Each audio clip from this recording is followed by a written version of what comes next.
Fibber, McGee, and Molly Show.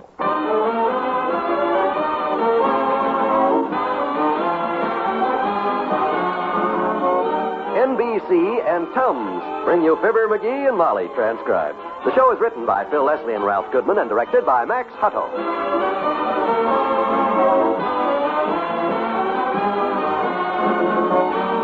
Fibber and Molly will be with you in a minute. This is Don Wilson.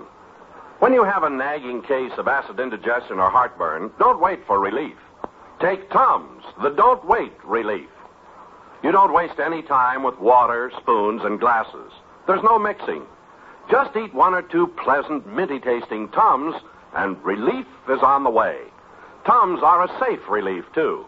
They are not water-soluble, therefore there's no danger of over-alkalizing. No acid rebound. The gentle form of calcium in Tums acts as a scientific buffer, neutralizes excess acid, then stops its action automatically. With all these advantages, Tums are economical besides. Cost only 10 cents a roll. So economical that you can always have them on hand at home and in your purse.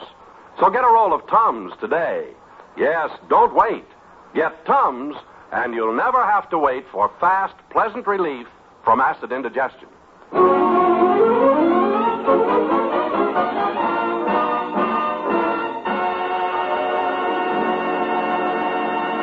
Did you ever see it to fail?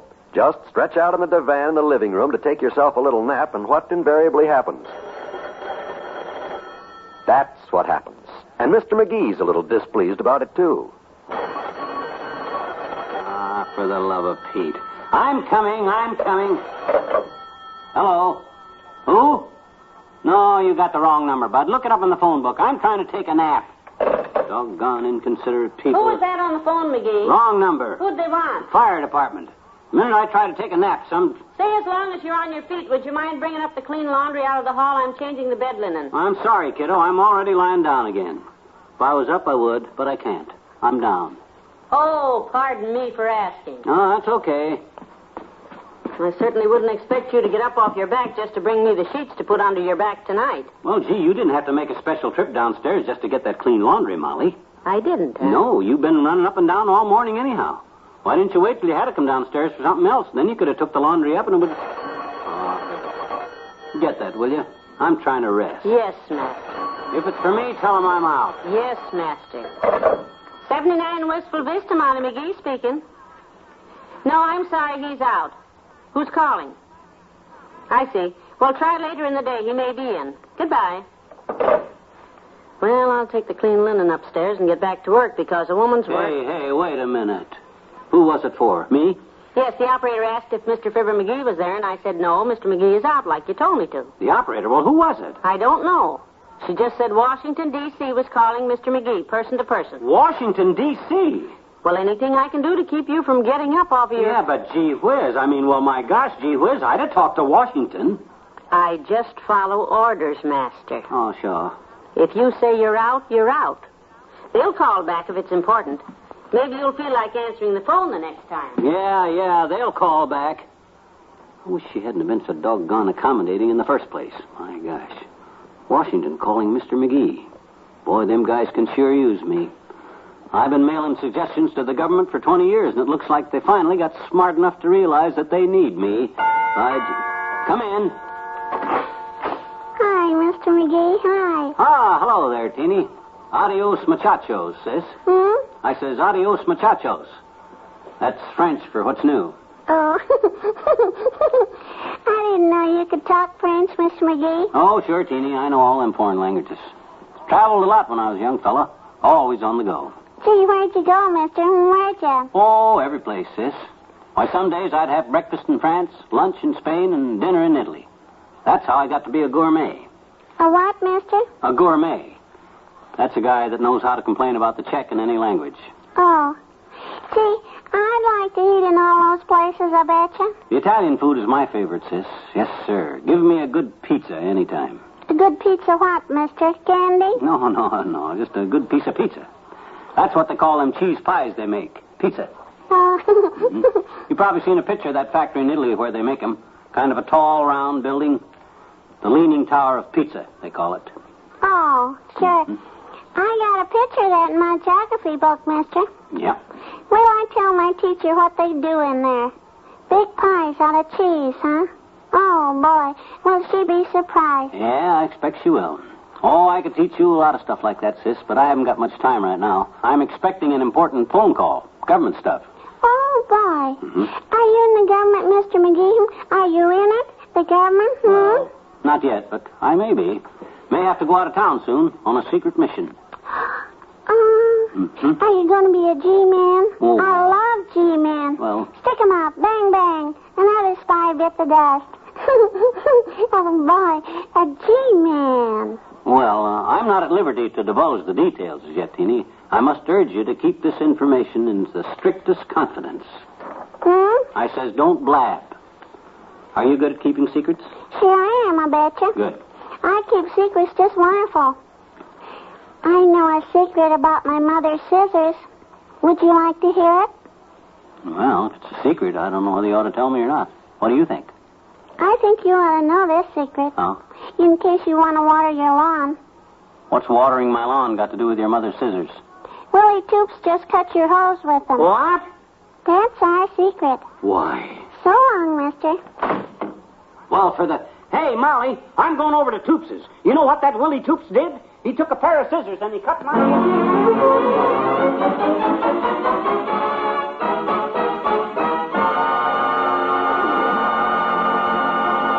There's more fun with the McGees shortly. Some people say our greatest heroes were the leaders of the American Revolution. Some say it was the colonists themselves. But actually, long before Washington and Paul Revere, other heroes were founding this nation. Citizen soldiers banded together to protect the early settlers against Indians. They were the first National Guardsmen, the famous citizen militia of the Revolutionary War continuing their great tradition. And today, too, men who want to protect their homes, their loved ones, in peace as in war, are joining the National Guard. And now, here's a message of special interest for those of you between the ages of 17 and 18 and a half. If you haven't already investigated them, you'll be interested in the opportunities offered to you by the National Guard to fulfill your military obligations. You can continue going to school or hold down a job while serving in the National Guard. Go to your local National Guard armory today for details. Find out how you can help keep your guard up. Join the National Guard.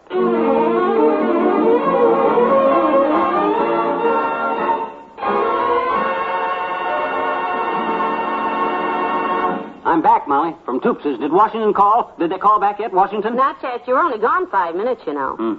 What did Mort Toops say when you told him about Willie cutting up the hose? Nothing. He just stood there in the door and laughed his head off. No, really? He liked to split. I took it over to show him. It's in 6 pieces. 6 pieces. Every time I showed him another piece of hose, he just laughed louder. Heavenly days. I got all the pieces here in this sack. What'll I do with them? Well, you should have left them on his porch. Well, he was having such a good time, I didn't have the heart to tell him it was his hose that I borrowed last summer. No. Yeah. That kid. Hey, was that the phone? Did the phone ring? I didn't hear a thing. Me neither. Doggone it, I wish they'd hurry up and call me back. Speaking of the phone, I better call the grocery store and give them our order. Oh, no. Don't touch that phone. You got to keep it open, Molly. I'm taking no chances on missing that call again. But, McGee, we have to eat tonight. We'll eat out. Just keep the phone clear till that call comes, that's all. It's a deal. Boy, oh boy, some of the ideas I got for solving what's wrong with the government are just terrific. You know it, Molly? I'll bet. Yes, sir. Like you take the biggest problem Eisenhower's got right now is trying to balance the budget. I got an answer for that so simple it scares me. How would you balance the budget? Look, what do you need to keep inside a budget? Money, right? Mm-hmm. If you make enough money, you got no problem, right? Well, yes, that's right. And how's the government make money? They print it. So we merely cut out the taxes, fire all the tax collectors, hire more printers, and keep printing money. I'm telling you, they'll be dancing in the streets when they put my plan through because the people of this country... Hold it, Mr. Baruch. Come in. Oh, hello, Dr. Gamble. Hello, Molly. Hi, Leadhead. Hi, Bacon Bottom. I'd ask you to sit down, but shh, listen. Huh? Listen for what? The phone. I thought I heard the phone. He wants you to know he's expecting a call, Doctor. Washington. What? Oh. It's important, Doc. The government's trying to reach me. I'm expecting a call any minute. Oh, cut it out. Why would the government call you Flaplip? They didn't call him Flaplip, Doctor.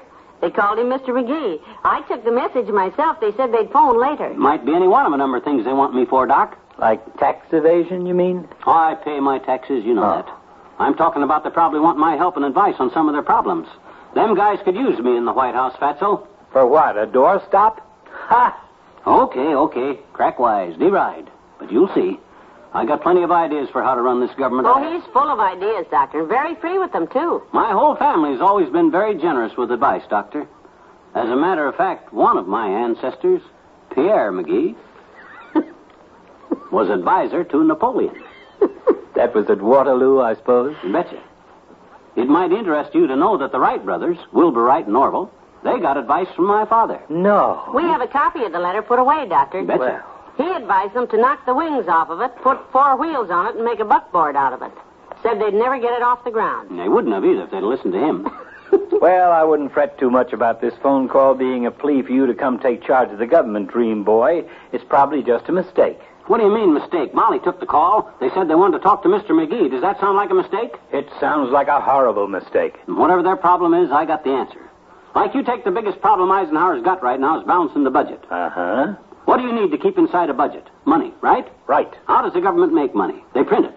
So, all we got to do is cut out taxes, fire the tax collectors, hire more printers, and keep printing money till we... Where'd he go? Out. I guess the doctor just doesn't have the type of mind you have, sweetheart, because... That's it. I got it. Hello? McGee's... Oh, hi, Herb. I thought you were Washington. Yeah, the government's trying to get hold of me, and I don't want to tie up the phone too long, Herb. Big deal.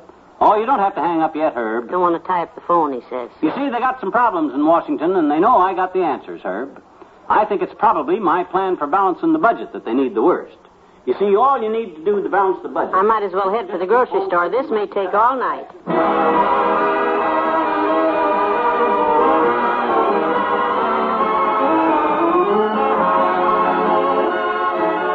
We'll say goodnight to Fibber and Molly in a moment. We know you enjoy the pleasure-filled comedy shows presented every week on the NBC radio network because of the many letters you send to us telling us so. And that's why we always call your attention to the fact that these programs are on the air. Tomorrow night, we know you'll want to hear the amusing adventures of the great Gildersleeve as portrayed by Willard Waterman. Gildersleeve always finds himself in trouble, and when you listen, you'll always find yourself in a happy mood. So make it a date to join the great Gildersleeve every Wednesday night. The same night, you can play You Bet Your Life on the NBC radio network. Groucho Marx is your quizmaster on You Bet Your Life, and his ad-lib comments with his contestants make the program a must for millions of radio listeners. And remember, tomorrow night you'll also hear The Big Story with authentic dramatizations of newspaper reporters' news scoops. And Walk a Mile, the fun-packed, fast-paced quiz game with Bill Cullen as your master of ceremonies. Wednesday's wonderful when you listen to the top shows on the NBC radio network.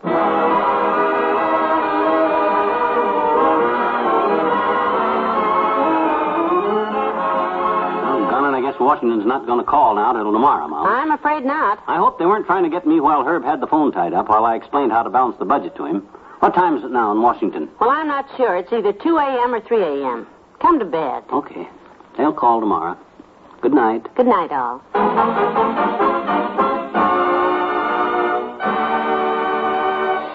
NBC and Tums have brought you the Fibber, McGee, and Molly program transcribed with Arthur Q. Bryan as Dr. Gamble.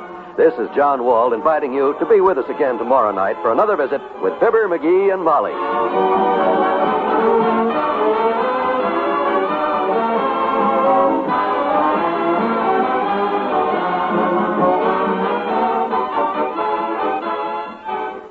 Surprise Mom with a kitchen radio on Christmas. She'll keep it tuned to the NBC Radio Network.